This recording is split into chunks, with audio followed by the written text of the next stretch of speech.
Hey y'all, Father Jim Haney from St. Paul's in the Plains in Lubbock and Texas Tech Canterbury. I'm standing here with a rather ferocious, meat-eating, carnivorous dinosaur. He's got pretty long, jaggedy teeth. He's from the children's storybook, How Do Dinosaurs Say Goodnight? And here I am looking him right in the eyes, and it's a good thing he is made of bronze and nothing else, because I'd be in trouble otherwise. And yet, in the story and in this statue, this ferocious dinosaur gives us little hints that he's not so ferocious after all.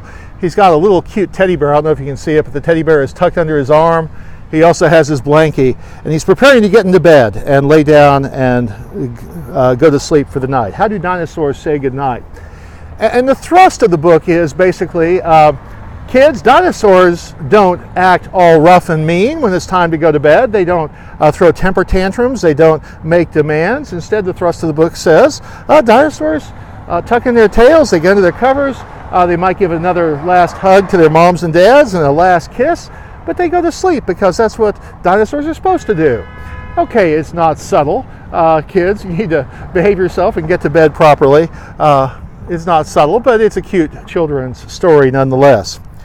But this guy reminds me that we all have something tender, even if we have a ferocious exterior, even if we're prickly, even if we're the type of person that that other people might seem to have hard times with. Behind every curmudgeon there is the little teddy bear, there is the blankie. Everybody was somebody's child at one time.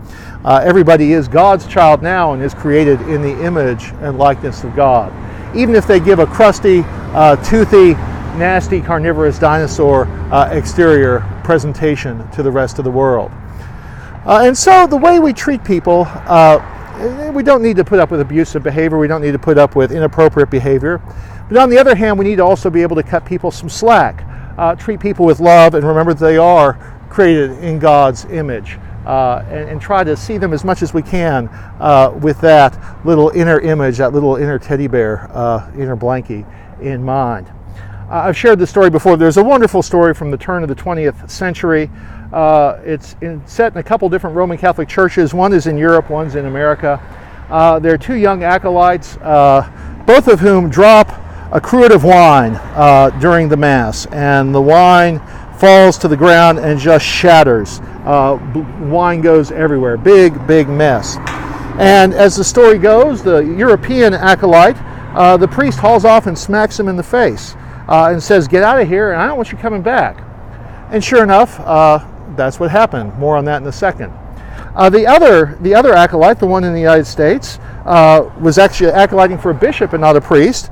But the bishop was very kindly and understanding about it and said, as I am, one day you will be too, which the young man took to mean, the young acolyte took to mean that one day he would be a priest.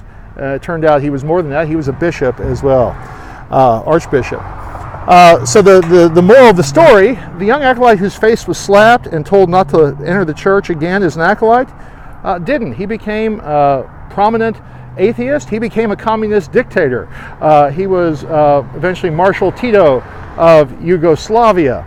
The other acolyte, the one that was treated with kindness, became one of the great TV stars of the 1950s and 60s, one of the first great religious figures on TV, Archbishop Fulton J. Sheen. And so the way we treat little people, the way we treat bigger people too, is important.